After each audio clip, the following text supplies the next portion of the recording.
You come to the New Yorker Radio Hour for conversations that go deeper with people you really want to hear from, whether it's Bruce Springsteen or Questlove or Olivia Rodrigo, Liz Cheney, or the godfather of artificial intelligence, Geoffrey Hinton, or some of my extraordinarily well-informed colleagues at the New Yorker. So join us every week on the New Yorker Radio Hour, wherever you listen to podcasts. At Radiolab, we love nothing more than nerding out about science, neuroscience, chemistry. But we do also like to get into other kinds of stories. Stories about policing or Politics, country music, hockey, sex, of bugs. Regardless of whether we're looking at science or not science, we bring a rigorous curiosity to get you the answers. And hopefully make you see the world anew. Radiolab, adventures on the edge of what we think we know. Wherever you get your podcasts. Let's hang out. Let's hang out. And let's talk about what lesbians have found. Let's hang out. And let's listen to two lesbians shout. Let's hang out. Let's hang out. Hey everyone, welcome back to Let's Hang Out. I'm Ellie Brigida. And I'm Lee Holmes Foster, and here's what's happening this week. This week in the Lesdom. This episode is sponsored by our friends at Rainbow Doula DC, the only doula group in the greater Washington, D.C. area that is dedicated to working with LGBTQ+ people. Some of you may know that both my wife and I gave birth in the last couple of years, and I can't tell you how much of a difference our doula made in both our pre- and postpartum care. Doulas have also been statistically proven to improve birth outcomes, and it's something that I would recommend to anyone who's going to be giving birth. All of their staff is queer-identifying, certified doulas who use a consent-based, trauma-informed approach to doula care. And Kelsey, their founder, is a very good friend of mine from when I used to live in DC. Knowing how caring and supportive she was as a friend, I have nothing but trust for her and the people she chose for the team. Rainbow Doula DC specializes in birth support, postpartum support, and postoperative support for folks undergoing gender-affirming surgery. And they have a Meet the Queer Doula event the first Sunday of every month, which is virtual and free. I met my own doula at a similar event, and it's such a great way to find someone who's the right fit for your needs and for your personality. I am obsessed with Rainbow Doula DC. But really, this is such a cool organization, and it's so important to have people who are there to affirm the gender of the people in our community, to have gender-affirming birthing processes. It's so exciting to me that this exists. It really is. Pregnancy and birth is just such an emotional and intensive experience. It's just so great to have extra support and support that's really focused on and catering to our community specifically. You know we're all about catering to our community. So visit rainbowdouladc.com or follow at rainbowdouladc on Instagram for more information. This Week in the Lesdom is a place where we can touch base each episode about things going on with the podcast or otherwise. And I'm sorry if you're sick of it. We're never going to be sick of it. We're making a musical, and you need to know. Can't stop, won't stop. And you really need to know because the casting announcements that we have for you this week are out of control. We are so excited to announce Jasmine Savoy Brown as our lead role, Sam. She has been in a million different things. She just finished shooting the Showtime pilot, Yellow Jackets, alongside Juliette Lewis and Christina Ricci, which, if you're listening to this episode, Christina Ricci will come up later. Also, Juliette Lewis is going to come up in an episode coming up, so that's really exciting. Small world. Small world. We are one step away from Juliette Lewis and Christina Ricci. I think that's pretty amazing for gay people to be that close to two queer icons, in my opinion. She's also best known as Evie Murphy in the critically acclaimed HBO's drama series The Leftovers, opposite Justin Theroux and Regina King. Seriously, this girl's amazing. She's incredible, and we're so excited to be working with her. This is crazy. And to top it all off, her audition was incredible. I'm sure you're all going to love her. It's going to be so exciting. Also, you may have seen we had two big announcements last week. Jasmine was the first. The other one, we could not stop being more excited about these announcements. So we are also thrilled to announce that we are also going to be working with Jen Colella, who you may know from all sorts of stuff on Broadway. She was in If Then. She also originated the role of Beverly in Come From Away, for which she was Tony nominated. No biggie. NBD. I would seriously recommend watching that video. There's an incredible YouTube video of her singing Me in the Sky if you want to really understand the powerhouse that is Jen. She's just incredible. She is going to be joining us playing the role of Jo. And again, we just, we've been telling you we are so excited about the cast that we are going to be announcing. We cannot contain ourselves right now. They're amazing. We have amazing people working with us. We're so excited for this. We've been sitting on those announcements for so long, just bursting at the seams to tell you, but here we are. And if you want to help us support the cast, which, as we've said, is incredible, you can help us do that at bit.ly/theflamethemusical. In other news, we know that there are other queer things happening other than just our musical, I guess. Maybe. So one that we have been hearing an awful lot about is The Haunting of Bly Manor. Oh, yeah. I hear it's scary. I hear it's gay. So there's that. I have actually watched some of it. I'm not done, but I can confirm scary and I can confirm gay. So that's really we will let you know if Ellie makes it through the whole series. I haven't started yet, so no promises either, but we are going to try, even though we are both big wusses. But, we'll do our best. I have sat through a lot of anxiety just to see the gay that exists in this. So the things we do for all of you, the things we do for the gays, really, really. So since this is our Halloween episode, we figured we had to mention Haunting of Bly Manor. We hope you're all watching all kinds of spooky things. Absolutely. If some of you dress up as the Bly Manor lesbians, please send us those pics. Send us some pictures. That's what we want to see. That's what's happening this week. Back to you, Ellie and Lee. And welcome to our 53rd installment of Should Have Been Gay.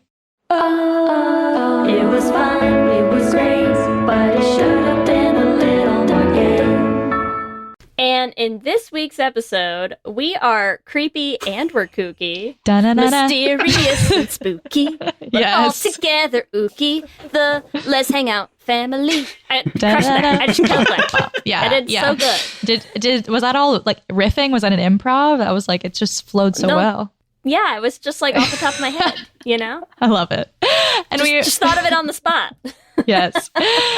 We are very excited to be joined by Jessie Blount and Lark Malakai Gray, the host of The Gaily Prophet, a humorous yet ruthless queer-focused Harry Potter podcast, as well as Escape with GAY from Reality. Yes. Make sure it's the GAY. We always love a good GAY pun.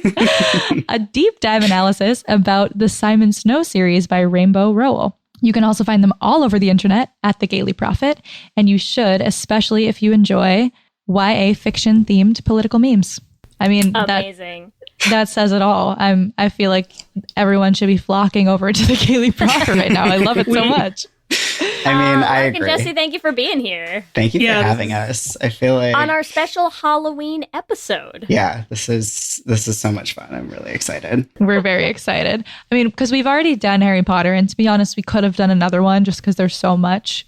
But we felt like it made sense for you all to come on for another, Halloween spooky kind of vibe. So I feel like this is a good fit. It is, especially because I hate the Harry Potter movies with a fiery passion, and I decided that I'm never watching them again, so I would have said no, even if you'd asked. So great. That's fair. Yeah, so everything, it all works out. And so for Halloween, we are going to be diving into a spooky classic. Can I even call it spooky? It's not spooky. It's just a classic. It is a camp, ridiculous classic. The 1991 hit, The Addams Family. Yeah. I'm so excited for this. Excited. Hit us with our IMDb synopsis. Let's do this. Okay, let's jump right in for anyone who, maybe hasn't seen it or just hasn't watched it in a while. The IMDb synopsis for The Addams Family is: con artists plan to fleece an eccentric family using an accomplice who claims to be their long-lost uncle. Okay. True statement. I That's mean, that's actually a better IMDb synopsis than we've gotten in a while. But I think we can make it gayer. We can definitely make it gayer. I believe in us. Yeah, I definitely wrote one. So I feel like let's start with let's start with Lark. I really want to hear your gay synopsis. All right. Mine is iconic T for T couple model enthusiastic consent, supportive parenting, and the importance of chosen family through a delightfully macabre lens. Yes. I'm Wow. already done. I'm just honestly- done with this episode I'm already. like, I'm happy, but also upset we started with you because we can't follow it. There is no other answer. I have a slightly different. Okay, let's yeah. hear it. I like it.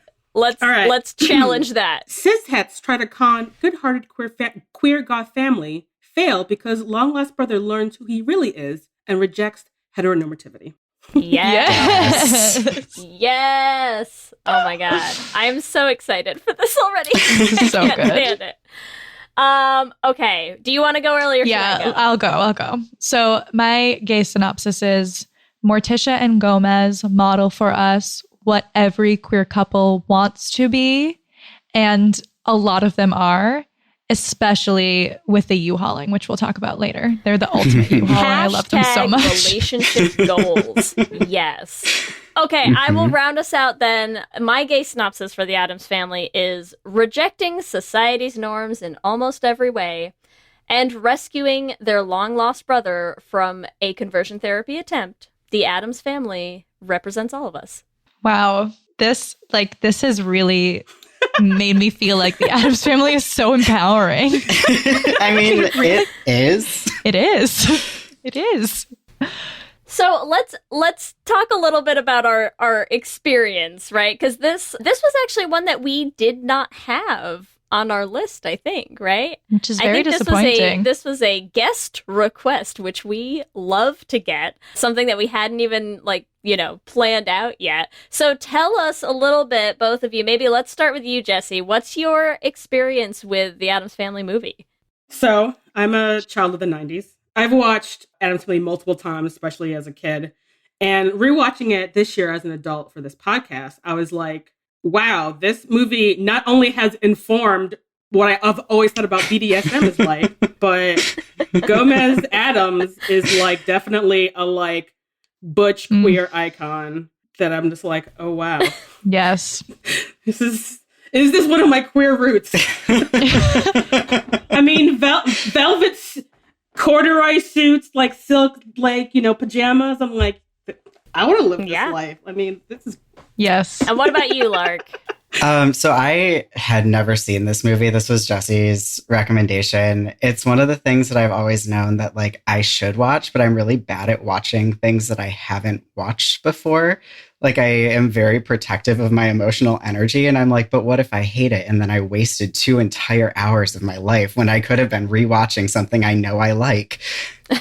So I just had never seen it. And then Jessie was like, we should do that. And I was like, you know what? This is my moment. I'm going to finally watch this movie. And I was grinning like a fool through the entire thing. I was having a hard time taking notes because I was just so enamored with everything that was happening. And just I was like, this is the only thing I'm watching for the rest of my life. Done.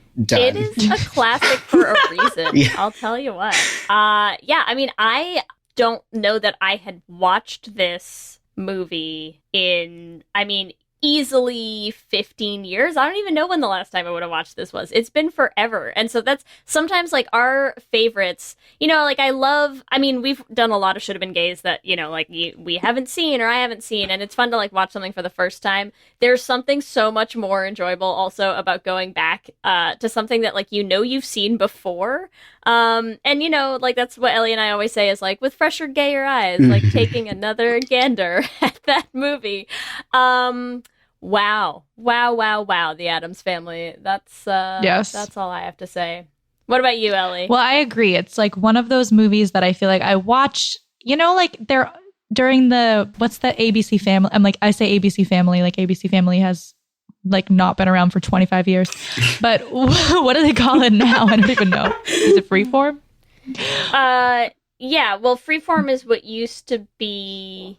Was it ABC Family? I have no that clue. Right. Either way, it's I can't keep track anymore. But there's Freeform. The Halloween. They do all kinds of Halloween movies, and so if it's on, I'll watch it. It's the same channel they always play Hocus Pocus on as well, and so I'll watch it. But it's in the back of my consciousness. I'm not actively watching it. And so sitting and actively watching it, like you said, and just sitting there trying to be like, let me take notes on why this resonates as a queer person. And I know it resonates as a queer person. I'm like, this is queer. But taking notes on it, I was like, wow, this is deep and beautiful. And yeah, I love it. Also, I feel like any Halloween movie that you know, if you go to a gay bar on Halloween, you will find a gay couple in this costume, just should be on our should have been gay list. Mm-hmm. I have seen one of my good friends I met at Queerioke, gay karaoke, on Halloween, and they were dressed as Wednesday Addams. And I saw them sing. And first of all, they're an amazing singer. So I was like, yes. But the Wednesday Addams costume also, I was like, we're friends. Yeah. Like, and we became friends that night. So it is. There's a camaraderie in the Addams family and the queer family, I feel. Yeah, that sounds right. Yes. So let's discuss which characters should have been gay. This may be a difficult question, but let's start from the top. I guess the question is, who in the Addams family is not gay? Anyone? Lurch? I mean, Maybe? I got like Ace vibes from Lurch, which is, part of the queer family. True. So, So Yeah, no. this is, So none of this them. is like a real, rack your brain moment over here. They just exude queer energy. Okay, so let's talk all of about them. why. Why do they exude queer energy to us? So I went into this having already, with the knowledge already that Gomez and Morticia are a T for T couple, because Danny Lavery has talked about it either on like his social media or in his newsletter that I subscribe to. And so I was like, oh, right. Like, even just from knowing what they look like, I was like, yes, that's true. But like, Yes. that was the lens that I went into it with. And so it was like, from the second they were on screen, I was like, yep, That's all you can see. That's the truest thing I've ever heard. It's, you know what it is too? There is something about, because here's the thing, we talk a lot about how, we've talked on episodes about how sometimes it is problematic how queerness is like very innately tied to sexuality in a lot of like societal discussions, like when you get to these questions about like, oh, is it okay to teach kids about like gay people? And you're like, why would it ever not be? Like, what part of that could be inappropriate for children? So you're saying the Addams family taught us about queerness? I mean, no, what I'm saying is like there's a way in which that connection is problematic in some ways, and that I think a lot of queer people want to push back on. But there is also something about the way in which Morticia and Gomez like sort of exude this like sex positivity and like the comfort that they have, that you're just like, well, that's not a straight couple right there. Right? No. I mean, there's something about it that you're like, there's no like prudish repression, like comp het whatever happening here. Like, you are just proud queer people. And that's, there's just something about that like screams gay. But I have a hard time saying like, it's because they're so sexual with each other. Because that's not the argument I want to make, But also it's accurate. I have an answer to that, which is, I think part of it is that in the movie, it's so, like, the movie makes it very clear that all of the, like, cishet characters that we meet, who are clearly the villains, are, like, all deeply unhappy and, like, repressed in some way. So when you see, like, Morticia and Gomez interact, when you see Gomez's, like, very, I feel like, queer masculinity, you're just like, oh, yeah, clearly y'all are having the best queer time of your life, and all these like het people are like fucking the most upset. And then you have even, oh my god, what is her name? Who like basically like leaves her husband and be like, I'm coming out, I'm joining Margaret. Margaret is like a late in life, like coming out as a queer person, and it's like it's built. Margaret is our late bloomer. Yes. While we're describing this, I have to read one quick thing, because the timing of this is too perfect. I don't know if anyone else saw this on Twitter, but there has been this thing going around, and I think it's actually a joke. I think someone just wrote it as a joke. But I am personally choosing to believe that it's real because I have to. But somebody posted what's like a screenshot of like the script basically. And it's of the scene, that first scene in when Gomez goes to wake Morticia up in her bedroom, and they're having this like, oh, last night you were like a desperate howling demon, you frightened me, do it again. Yes. So it's that scene, and it's the writer's note after that line that I would just like to read to us quickly, because whether it is real or not, I think it is 100% accurate and captures a lot of what we're discussing here. So here's the writer's note. They say, we should get the sense, as much as humanly possible, that all this couple does is fuck each other. Their only want on this earth is to fuck. And they do. I understand this is intended to be a kid's movie, but I cannot stress enough the importance of these two consistently teeming with frankly demonic levels of horniness for one another. If we cannot agree on this, I walk, but you should know I already spent the money. That is... Which I just think is amazing. It's like what an amazing chef's encapsulation. Yes, it is. It's just beautiful, because that is so accurate. And there's something about putting that in a kid's movie that you're just like, no straight person decides that, right? Yes. God, I just love their relationship so much. And I think, Lark, you were talking in your synopsis about like consent, correct? Mm-hmm. Like, I also do love, like, there is such this consensual, like, vibe that goes back and forth between them constantly that I feel like also like escalates the like sexiness of the two of them together. Yes. Like, it always feels like both of them are like, yes, like enthusiastically yes to each other constantly. I feel like anyone who argues that like getting consistent consent isn't sexy should just be like sent to this movie to be like, this is what enthusiastic consent looks Yes. like. Oh my it God. doesn't have to be boring. It's hot as fuck. Like, Yes. look at these people. Yes. And it's like truly goals, I feel like. Like, they're such a goal couple.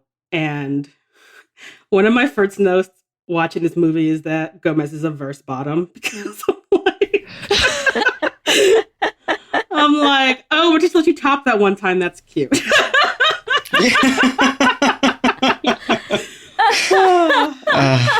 Yes. I know. I mean, yeah. I think it's also mostly too because Morticia has such top energy.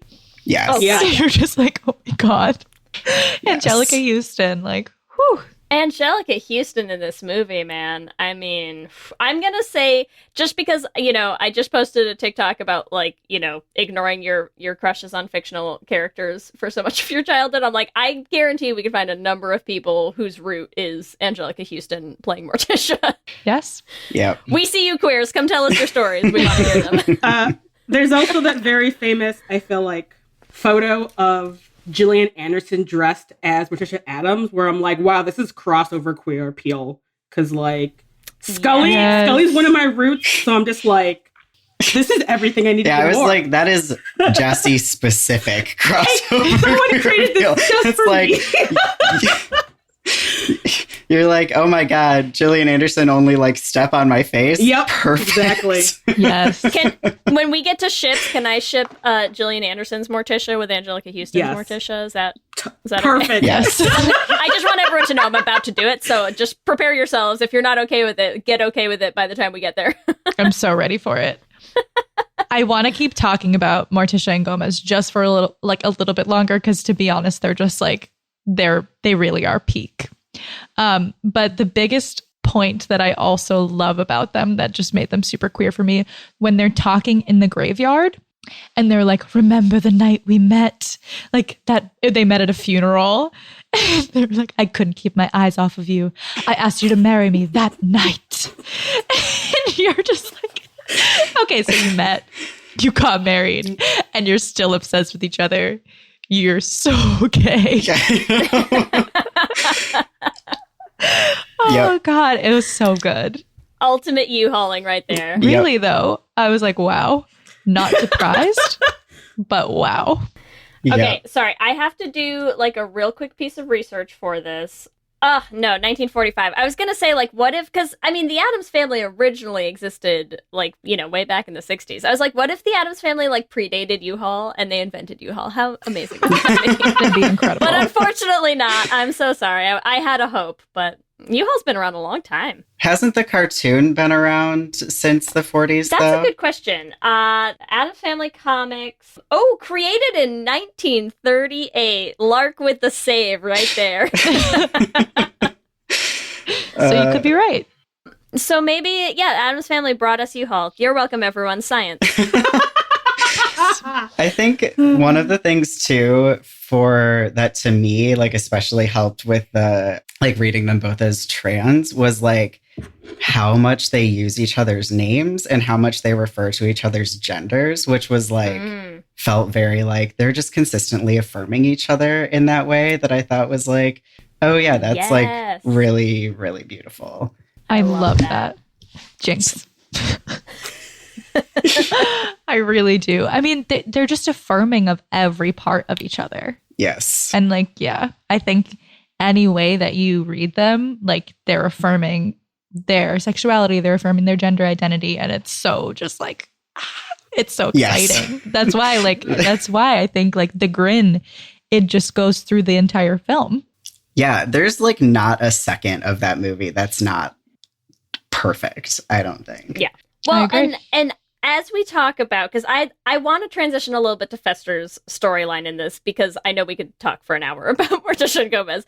But let's talk about Fester's storyline in this, because that's another thing too, where like, again, there's sort of like, this is a different, like, should have been gay than we usually do, you know, where you're not like, hey, look at these two women on screen, like clearly eye fucking each other the whole movie. This is a little bit more of like, they're just these like, it's a queer vibe. There's like queer themes, the whole thing, right? And so the same way that you have like Morticia and Gomez, and I think a lot of the ways in which the Addams family itself is sort of like, baha, society's norms, fuck you, right? I love that Fester's storyline is sort of like, you know, I got separated from all of that and they tried to like indoctrinate like this, you know, we're gonna make you fit in with the rest of society and make you one of us. And like the whole movie is basically him rediscovering who he really is and finding his real family. That, you know, I'm like, that's a queer story. That's what this movie is at its core, right? I also feel like it is very relatable for queer people that also Fester's adopted mom, they have a very toxic relationship. And part of that is the queerer he gets throughout the movie, the more it causes her pain, because she's like, I'm like going to lose my son. And like, and this is like a really terrible, like emotional, like manipulative feedback, like loop they get into. But I'm like, I mean, what queer person can't relate to that on some level? And I'm like, oh, this is much. I'm like watching it. I'm like, oh, wow, this is much harder to watch than I remember. Yeah, like, those that scene in his room where he's like, you can, you know, after the mamushka, and he's like trying desperately. He's like so happy and so comfortable with himself, and then he's trying to like repress it to make her happy, and you know, tell her how important she is and that she's all he needs. And you're like, oh, just be yourself, Fester. It's okay. Yep. I also just really want to note that I don't know if there's anything more queer than throwing your abusive gaslighting mom into a literal hurricane. Yes. Right? It's just like, yeah, that's, get it. You gotta cut, sometimes you just have to cut those people out of your life. And he really did. He really did. Into literal coffins. Yeah, in the most dramatic way possible. Yes. I love too, but I'm like, the fact that this is Fester and he has amnesia almost like doesn't matter to me that he is Fester in a way, because even if he wasn't Fester, like I feel like it's like they chose to have him in the family as well, right? Like he chose that this was where he feels the most like himself.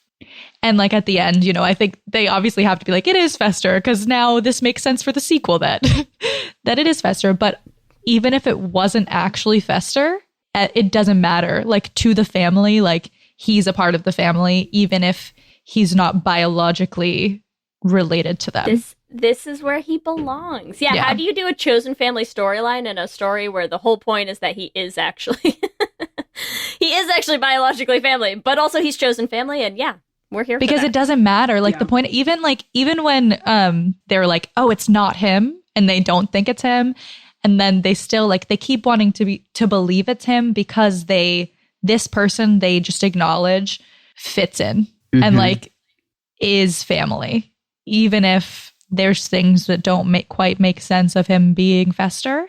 He's family. Yep. And I just love that. Yeah. Okay, we are going to take one quick second, hear from some sponsors, and then come back to talk about more of Who Should Have Been Gay in the Addams Family. What's up, everyone? It's Noah Daniels. Hey, y'all, I'm JJ. Hey, guys, it's Kat. And we're your hosts of the Real Hauntings podcast. We bring on guests to share their first-hand encounter ghost stories and supernatural experiences. Now on to the trailer. I've been warned to not tell this story, but I think because of the way it ends, it's okay to tell this story, because some people say that with certain entities, to speak of them or talk about them or in any way portray them as powerful will attract them to other people. The creepiest thing about it to me is a lot of times it would wait for me to notice it. It would just lay its arm out like this, and then I'd be like, where is it? Where is it? And then I'd see it, and then it would just slither back. For more information on the Real Hauntings, Real Ghost Stories podcast, make sure you check out real.fm to learn more about our podcast and many other amazing podcasts. Hi, this is Rob Benedict. And I am Richard Spate. We were both on a little show you might know called Supernatural. It had a pretty good run, 15 seasons, 327 episodes. And though we have seen, of course, every episode many times, we figured, hey, now that we're wrapped, let's watch it all again. And we can't do that alone, so we're inviting the cast and crew that made the show along for the ride. We've got writers, producers, composers, directors, and we'll of course have some actors on as well, including some certain guys that played some certain pretty iconic brothers. It was kind of a little bit of a left field choice in the best way possible. The note from Kripke was, he's great, we love him, but we're looking for a really intelligent Duchovny type. With 15 seasons to explore, it's going to be the road trip of several lifetimes. So please join us and subscribe to Supernatural Then and Now.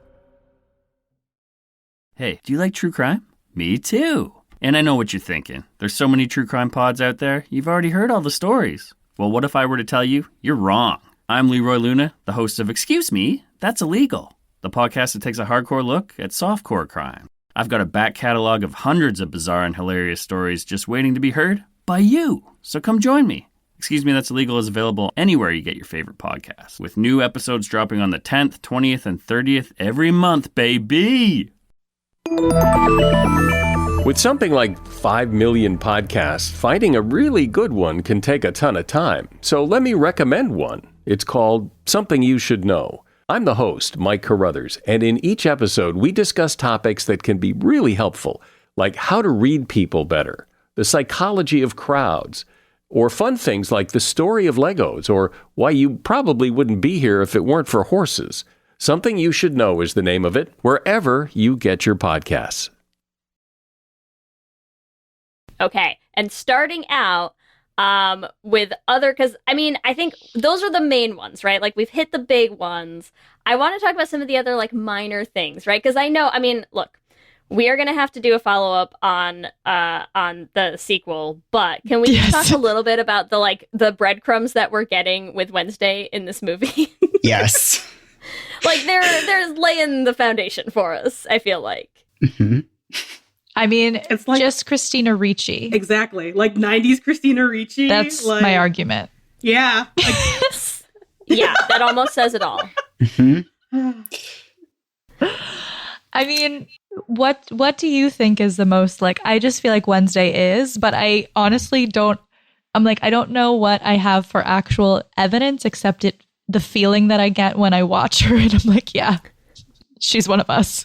There's something innate about her character, right? It's hard to pinpoint what it is. It's not like she has specific lines. There's not, I was trying to think is there a quote that sums this up for me?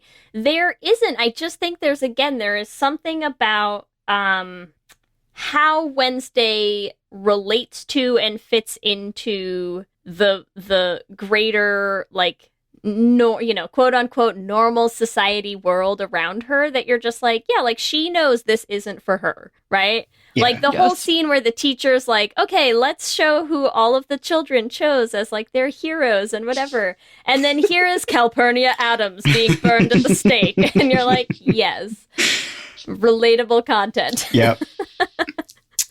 Relatable content for little queer children. Like, that's, I see you, Wednesday. And then, of course, we have the whole scene with the Girl Scout at the end that, like, you know, we'll dig more into some of that, I think, when we talk about the sequel. But, like, you know, I'm just saying, I think there's, you know, Wednesday is still kind of giving us those, like, early signs in The this seedling movie. vibes, yeah. Yeah. I can see it. A little gayby. A little baby gay. What about Pugsley?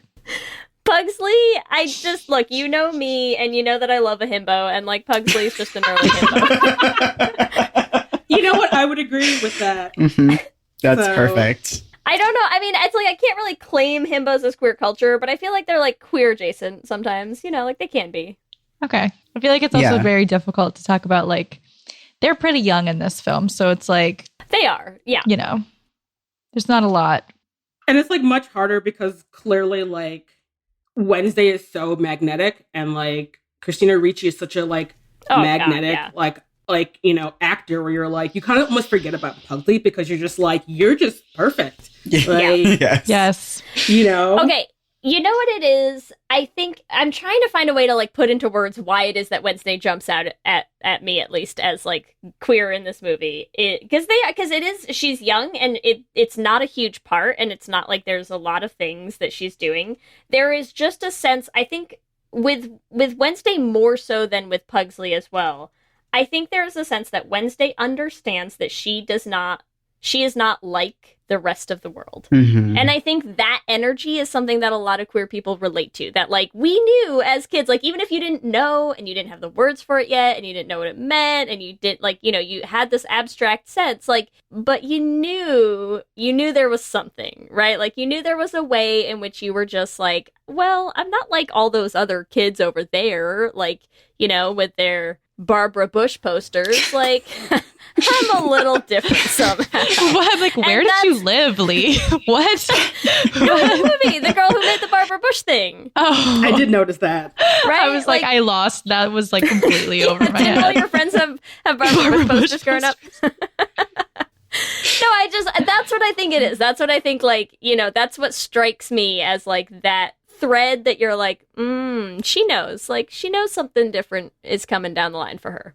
I feel like the other thing about Wednesday is that her vibe is also very reminiscent of Daria, which I feel like also a lot of like 90s Gen X queers are like. Yes. Yeah. And I just feel like it's that ability to like observe like deeper like what's going on like around her, and to be able to like make a joke about it, and to be able to like be like really sardonic and dry about observing like all of this is a fucking joke. Like, all these kids with the fucking Barbara Bush on their posters, like, don't you want to ride naked through the town square and, like, seduce a priest? Exactly. I mean... Exactly. Yeah. She's ahead of her time. I do think also that, like, there is part of it, too, where we're definitely predisposed because of Christina Ricci, because they were so insistent on, like, casting her opposite Devon Sawa as the love interest in her like later teenage years, where it's like Devon Sawa was like the 90s lesbian stand-in boy. Yes. So it's like we were just like already just so ready for her to be queer. So it's like, well, I've seen you just like making out with this girl in like Casper and Now and Then already. So it's, who else are you gonna be? Exactly. I also love too that Wednesday knows she's different, but she's not apologetic about being different. She's not like, she loves that she's different from everyone else. And at such a young age. So I think that like as a kid watching that, seeing a person who's not society's norm, like read queer, and she's like, yeah, I am, and it's awesome. Like that I think is really validating. Oh, God, this movie's so fucking empowering. I love it. It really is. Like, when you really do, I'm like doing such a deep dive into Addams Family, it really is an amazingly empowering fucking movie. Okay, wait. I have one last. We need to talk about Margaret a little bit more because I don't know if anyone has anyone else on their list, but that's like my last big one that I need to make sure we get to. It's also the only canonical coming out as queer. Yes. Right? So Margaret is the wife of their accountant. I'm not really lawyer. I feel like his job. He's the executor of their estate, I think. Something like that. Some type of lawyer, whatever. Tully. She's Tully's wife. And, she's kind of like the whole time everybody, because anytime anybody is not like in the room with the Addamses, they're always like, oh, the Addamses, don't you want to get rid of those Addamses, right? And she's the one who's like, even when they're not there, she's like, be nice, they're clients, they're like they're people, like don't talk about them like that.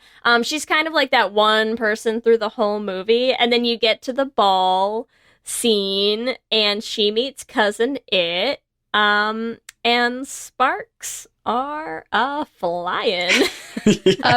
What do we think is Cousin It's gender identity? Here's the thing. At the end of the movie, she uses he, him pronouns for Cousin It. But throw a theory my way, and I'm like, who can argue with it, right? Like, tell me Cousin It is also trans. I'm here for it. Tell me Cousin It is a he, him lesbian. I'm here for it. Like, I don't even care. Their story is a gay love story, and you cannot even be otherwise. I mean, I think if this movie was, in 2020 rather than 91, I feel like Cousin It would be they, them. Yes, for sure. 100% agree. I would love to see a reboot where like they lean into that, Yes. Because I feel like Margaret would be there through whatever Cousin It's like gender journey is going to be. She's in love. Yes. Please. I just love it, right? Like and what I love about it too is that because Cousin It is unintelligible, like dialogue wise, like you never get to know exactly what he's saying, right? You just kind of get that little like, I love that you can sort of like put your own, like whatever you want to see in that story. It like gives you a little freedom, because it's like they have that scene at the car where she's like, I couldn't. And then Cousin It says something like right before driving away that obviously like changes her heart. And you're like, what did you say, Cousin It? What was it? I have to know, and I'll never know. But like, you can kind of put whatever you want on that love story. It's just so good. I also feel like being swept away by a cutie with like excellent hair. I'm like, yeah, that also is hella gay. Yes, relatable. Yes. Oh God, I love femme it for so femme much. Story with he him pronouns. I'm like, yes, I love give me it. that. I love it. Also, yeah, just the fact that she, like, the entire film, she is so unhappy in her marriage. And she meets this person who, like, sets this spark in her that she's never felt before. And if that's not, like, a later in life coming out story, like, I do not know what is. Like, so directly, where I'm like, how did this get made in the 90s? How did like anyone just like look at this and realize how gay this movie is? And we're just like, whatever, they're monsters, quote unquote, it doesn't matter. And I'm like, yes. Well, that's what's amazing about it. Like that, like it is like a pretty blatantly a queer allegory. Yeah. And so many 90s movies were. And that's what's so funny is you get the impression that they really didn't realize what they were doing sometimes. And I feel like the Addams Family to me, like there are some where I'm like, oh, somebody wink, wink, nudge, nudge. Like they might have known.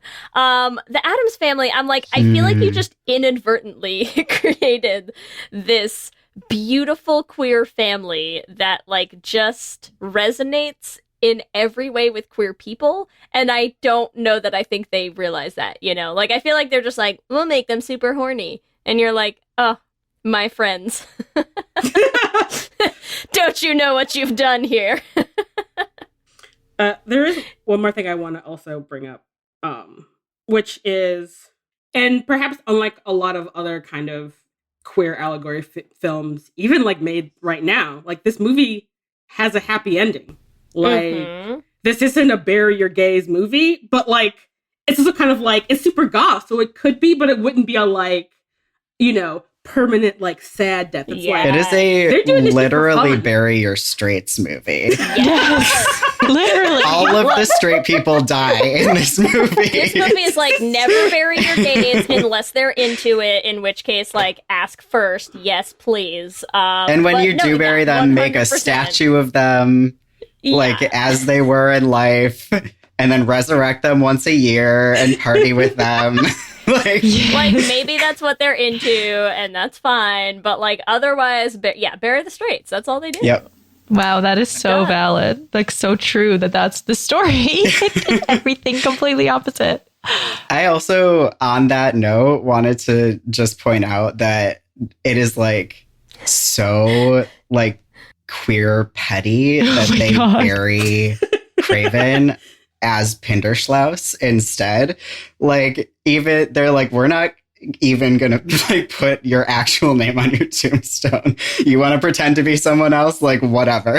Hey, maybe they think they're being respectful because that is how she introduced herself to them, and they don't want a dead name. So I think that's just like another example of how they are wildly accepting people. I want to lean into gay and petty. Or gay and petty. Whichever way you want to read it. You know. Yeah. I'm into the petty. We love a petty gay. But I also just feel like you tell me you go up to Gomez and Morticia and are like, actually, here's my new name today. They would be like, fantastic. And I think exactly what you were saying before, Lark, that they would be like, great, I'm going to like actively use it as much as possible to like make sure that you know how much of this matters to me. Like, that's what they would do. True. Do we want to talk about Lurch? Yeah, let's real quick before we do our ships, right? Well, I just know Lark had said that you're getting, ace vibes from Lurch? Yeah, I think just because everyone else in the movie is so engaged in some form of sexuality, some ways like more upsetting than others, like with Fester and his not mom. And Lurch is the only one who's just kind of like not like, I feel like even Thing is like a little bit involved in some sort of like poly situation with Gomez and Morticia. So So you think Thing is like in the bedroom with them pretty constantly? It really seems you that think way. They would turn down an extra set of hands, and that's a set of hands, an extra singular. hand. Yes, I could see that. Well, also when Fester came back, Thing was like, oh, Fester's back. Like, clearly Thing and Fester had some sort of relationship because Thing is like real comfortable in there. Yes. Where Fester's like, what's Thing happening? comes to find him in his bed and is like, you're home at last. Yeah, and I guess I just feel like if Lurch was interested in being a part of that, then like he would be. And so the fact that he's not, I'm like, yeah, you're probably ace. I like that interpretation. Should we let Thing and Fester jump us over to ships? Because what a beautiful ship. Yes. And look, I'm not going to say that like springboarding off of that, you could make their ship name Festing and do with that what you will. But I'm just throwing that out as our first suggestion, okay? I'm so in. All right, so Festing is our Happy first. Halloween, kids. So why don't we all pick a ship because there's so many to pick. So Jessie, what's your ship? Who are you shipping in this? I know there's so many options. There are so many options. I feel like I gotta go Margaret and Cousin It. Like such. Yeah. I just love a coming out later in life story. We love late So what's the ship name for Margaret and Cousin It? Oh my god. I mean, it could literally just be Margaret. It's definitely Margaret. Margaret. Yes. With an I. Perfect. Literally so easy. The I is capitalized. Yes. Yes. Capitalized I. Done. Margaret. I ship it. Margaret. I'm going to go with the easiest ship, which is our fave couple, of course. Morticia and Gomez. Just do they have iconic. a ship name even? Has society failed us on this and like nobody has ever come up with a They ship name were for them? so like pre-ships, you know what I mean? But people have retroactively given names, right? You have a suggestion, Lark? I do, which is goatish because I love goats are it. super goth, and I feel like it would make them really happy. Like, go Tish. I love it. I'm into it. Mm-hmm. Yeah, I like also the Tish of it, right? Because I do love when Gomez calls for Tish. And like somehow makes it the most sexual word that you've ever heard. Accurate. Ever. So Lee, you were Fester and Thing. So Lark, we have one more ship. Do we though? Well, we could do the poly ship between Morticia, Gomez, and Thing. What's their triad name? Okay. Let's do it. Go Tishing. Just gotta add that ing. Thing is a really good one for ship names. You just add an ing. Yes. Sorry, one last one, which is whatever Fester's adopted mom's name is, and Morticia, because they had that moment when, like, she's like torture on the torture rack. Yes, on the torture rack. Like, oh my god! Oh. Wow. I forgot about that moment, and how could we forget? That whole scene was so good. Yes. Like trying to torture someone who's like into it. You're just like, she's super into it. And I just feel like while we're gathering up our last thoughts, the other thing that I just realized I had on my list that we haven't quite talked about is how much time this movie dedicates to talking about the Bermuda Triangle. And I feel like there's something there, and like, you know, we all know what triangles represent. Iconography. oh, so that's your argument for Wednesday just being obsessed with triangles, what you're saying? There's something in there. That's all I'm saying, okay? all right. Flushed that thought out. But look, the Bermuda We'll give Triangle. We'll give it to you. Okay. Yeah. All right. There is also Wednesday and the Girl Scout. Yes. The takeaway here is the Addams family should have been gay. Is gay, to be honest. Yes. Really is. Does that mean it's time, Ellie? Oh yeah, it's time for our Q and gay. Q and gay. So we're going to ask you both multiple choice or yes or no questions. You can each answer one after the other, however you want to go. So our first question. Where would be your haunted locale where you would develop amnesia? A, the Bermuda Triangle. B, the Lizzie Borden house. C, the Stanley Hotel. Or D, the Winchester house. I'm going to go for the Winchester house because that whole story is completely bonkers. Lark, do you know about the story? I don't. Oh my God. It's so short answer. The heir to the Winchester rifle fortune, like a bunch of people in her family died. And she was like building this mansion for them to live in. And then she became sort of obsessed with the idea that she had to keep building the mansion because if she finished it, all of the ghosts of people who were killed by Winchester rifles would like haunt her. So it's this humongous, rambling, bizarre, nonsensical building that is like a museum now or something, right? Yeah, I think it's a That's museum. incredible. But like, yeah, they just had to continue nonstop construction like until she died. Yeah, and Yes. in case you don't can't imagine, like continuing construction on a completed house is like kind of bonkers. And so they're just like, just slap another staircase here, like to go where? lot To of nowhere. ghosts. Just build stairs. Who cares? Like, Yeah, you end up with a like fancy version of the borough. yeah. So it's a little crazy, and it's supposed to be haunted. Yeah, by everyone killed by a Winchester rifle. So Amazing. I just am gonna have to go Bermuda Triangle for the very boring reason that I really like being warm. Nice. I just want to be somewhere where it's warm all the time. Sounds great. Question 2. Who has the best headstone in the cemetery? A, Aunt LaBorgia. B, Cousin Fledge. C, Uncle Aymar. Or D, Muerto the Vulture. So Aunt LaBorgia was shot by a firing squad. Cousin Fledge was ripped limb from limb by horses. Uncle Aymar was buried alive, and Muerto was a vulture. I mean, the vulture. Yeah, but to say I was really into the vulture one. So, All right, who would you choose out of flora or fauna? That's it. I feel like it was hard to get a sense of their separate personalities for the brief time that we saw them. So both. I mean, whatever. I think it doesn't matter whoever you choose. You Truly. might be murdered by them. So. whichever one it was that said I'll call you when I'm alone. Yes. Such a good line. Yeah. We'll go back and replay the tapes. We'll figure it out.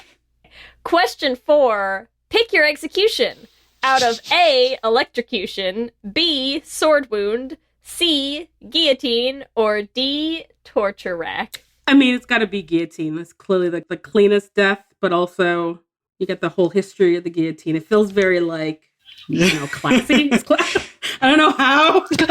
Yes, it'd be a very classy execution. You're correct. Plus, you would finally get to find out firsthand, do you stay, do you get those, seconds of remaining consciousness, right? I mean, probably. Yeah, I have the same answer, just because it's going to be over the fastest. True, valid. All right, question number 5. Have you ever been an Addams for Halloween? A, yes or no? And if you have, tell us who. So I have not, but when I was a child and still wore dresses, I definitely had a very reminiscent to Wednesday Addams dress that every time I put it on, I was like, clearly not Wednesday Addams. And I used to have pigtails, so it was very much like Black Wednesday Addams vibes. I love it. If you have pictures. I sadly do not have photos. Just, it was very cute. I'm sure. I'm sure. I believe you.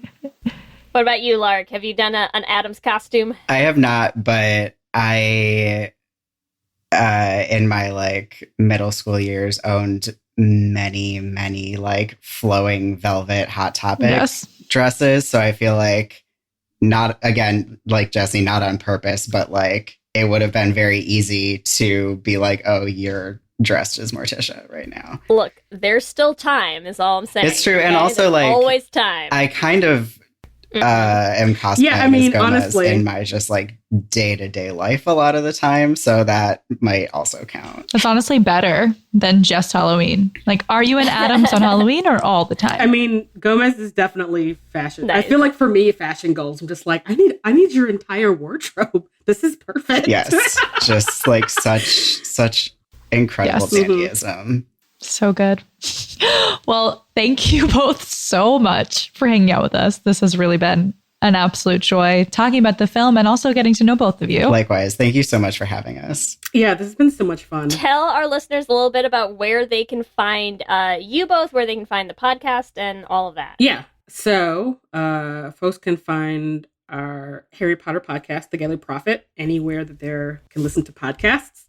Same thing for Escape from Reality, our Carry On podcast. We are on Twitter, Instagram, Tumblr, and Patreon at The Galley Prophet. Oh, sorry, the Tumblr is The Galley Prophet Pod. But everything else is under The Galley Prophet. And then we have a website, thegalleyprophet.com, where you can buy our merch or look at we have comic art every week for the Galley Prophet. And if you want to just know more about us, you can go there. Yes, we are excitingly about to start a Patreon-only Buffy podcast too. So, that's exciting. That's huge. That's the biggest sell. You should lead with that. Yes. Lead with that one. Everyone is wait, Patreon-only Buffy podcast? Give it to us. Yep. Yes. It's going to be great. So exciting. Well, thank you so much. And for all of our listeners, make sure you check out their show because this has been amazing. I'm sure you're going to love their show. Yay. Let me hear you should introduce this. You can talk about it.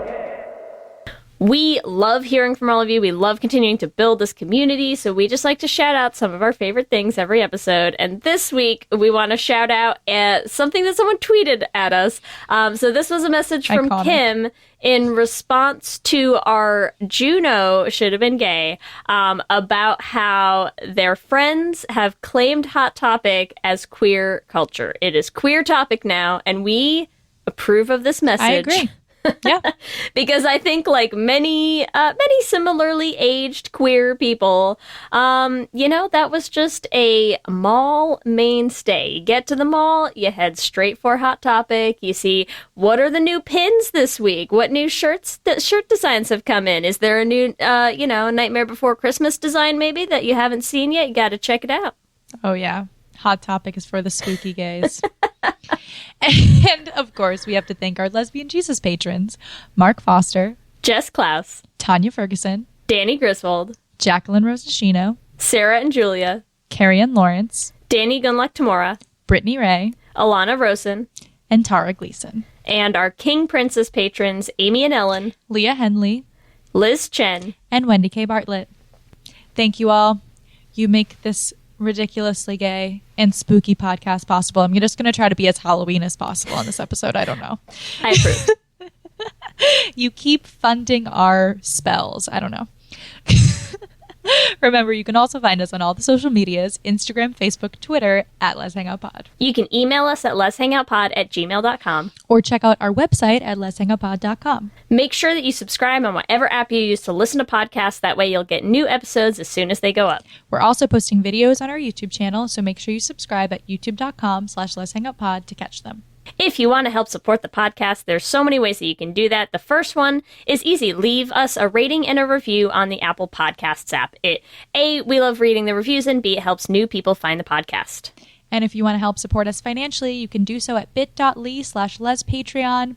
It's Halloween week, so we're sharing all of our costumes on our Discord, and we're sharing all of our spooky season love on our Patreon. We also have Les Centrals watch parties, merch discounts if you're trying to get our Les Hangout Skelly shirt. You know that's a classic.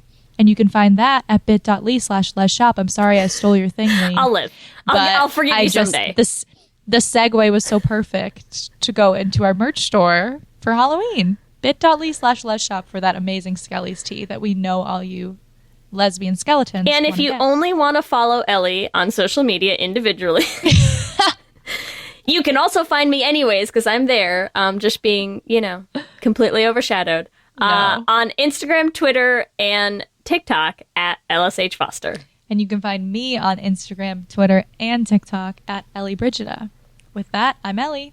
And I'm Lee. And let's hang out again soon. Let's hang out. Ladies and gentlemen. What are you doing? What do you mean? Just keep it simple. I'm making the promo. Just keep it simple. Just say, hey, we're the Brav Bros. Two guys that talk about Bravo. Ladies and gentlemen, boys and girls, we're the Brav Bros. No. Oh. Dude, stop with the voice. Just keep it simple. I've seen promos on TV, dude. This is how you get the fans engaged. This is how you get listeners. We're trying to get listeners here. If we just say, oh, we're two dudes that talk about Bravo, people are going to get tired of it already. We need some oomph. All right, then fine. Let's try to do it with your voice. Brav Bros. Good job.